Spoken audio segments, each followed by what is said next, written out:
Hello again.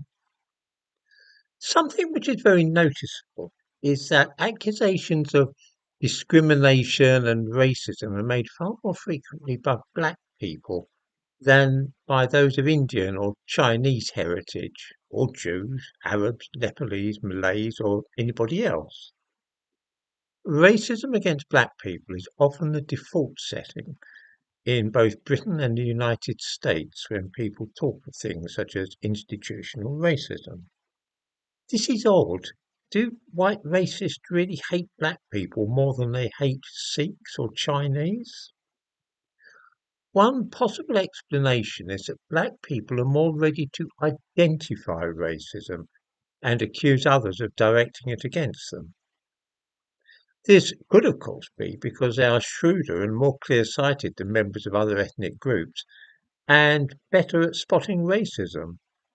Or it could equally be that they call out racism because it's a useful means of avoiding examining their own behaviour too closely.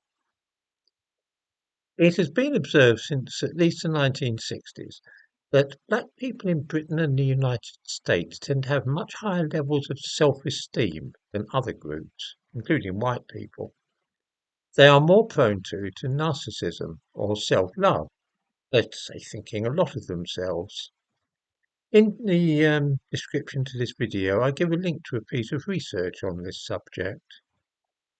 Of course, there is nothing at all wrong with either self-esteem or narcissism.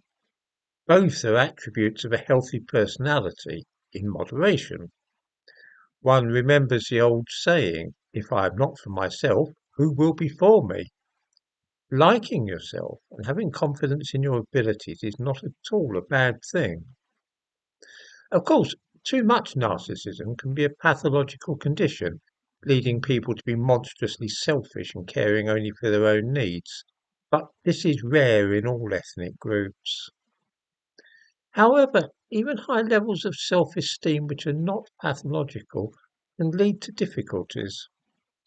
For example, many people belonging to stigmatized groups, whether black people, Asians, or homosexuals, tend to internalize negative opinions or experiences and blame themselves for what happens to them or what is being said about them. They end up becoming neurotic because they might feel that they are not worth a great deal, and this is a result of listening too much to other people's negative views. People with high levels of self-esteem belonging to such groups, though, externalize bad experiences and attribute things which go wrong in their lives to the prejudice or ill will of others.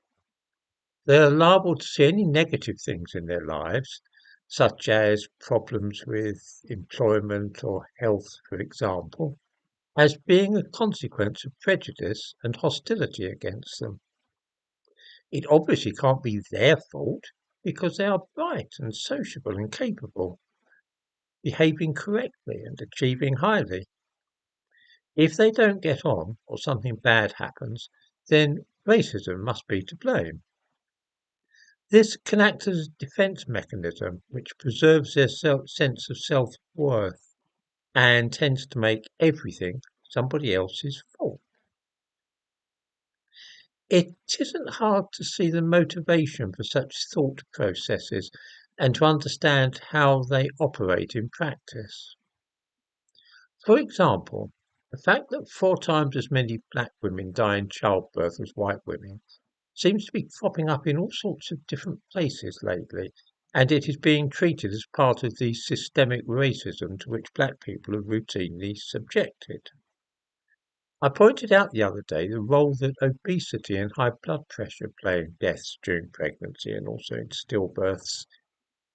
Black women tend to be more obese than any other ethnic group, and this is almost invariably a result of diet, a fondness for a lot of salt, and also high-calorie foods combined with a lack of exercise. Imagine, if you will, an obese black woman with both high blood pressure and very high self-esteem whose baby dies during pregnancy. There are 2 options. She can accept that her own conduct has played a role in the tragedy, that being a greedy and immoderate eater has harmed her child. Or she can blame systemic racism in the health service, which is geared to the needs of white people and not black people like her. Which of these two explanations do you think is likely to prove the more attractive? I do not say that varying levels of self-esteem alone are sufficient to explain all the manifestations of supposed systemic or institutional racism which claim to exist, but I would be very surprised indeed if it didn't play a big part in what we observe. One can easily imagine other scenarios involving applying for jobs and so on, in which a similar process could be at work, and the most attractive hypothesis to the apparent victim will be systemic racism rather than any shortcomings or flaws in his or her own character.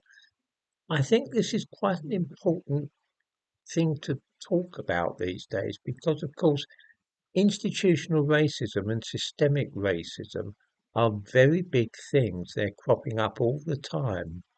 And if we are wrong about these things, if actually there's another explanation for what we're observing, then the implications are immense. I don't say that anything I've said here is right. I don't say anything I say here is completely correct. What I do say is that it's worth thinking about.